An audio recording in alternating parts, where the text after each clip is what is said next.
মাটির উপরে বা নিচে লুকিয়ে রাখা এক ধরনের বিস্ফোরক অস্ত্র ল্যান্ডমাইন। দক্ষিণ পূর্ব এশিয়ার ঐতিহ্যবাহী ও প্রাকৃতিক সৌন্দর্যে ঘেরা দেশ কম্বোডিয়া। বহু যুদ্ধ, ধ্বংস আর বহু চড়াই উতরের সাক্ষী এই দেশ।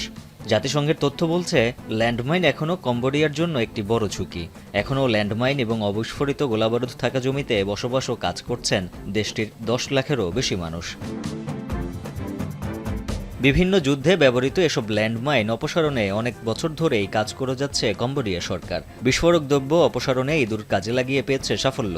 ল্যান্ডমাইন শনাক্ত করে অসংখ্য মানুষের জীবন বাঁচিয়েছে বিশ্বখ্যাত ইঁদুর মাগোয়া।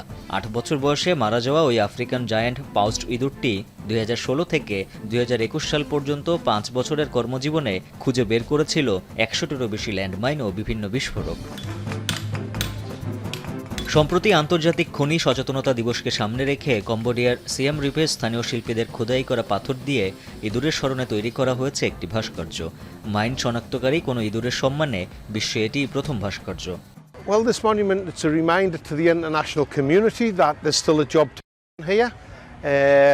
Cambodia now has a target date of 2030 to become mine-free, and Apopo is, as long as we have donor funding and support, we will stay in Cambodia as long as we can and support the CMA and CMAC and the government until the job's finished.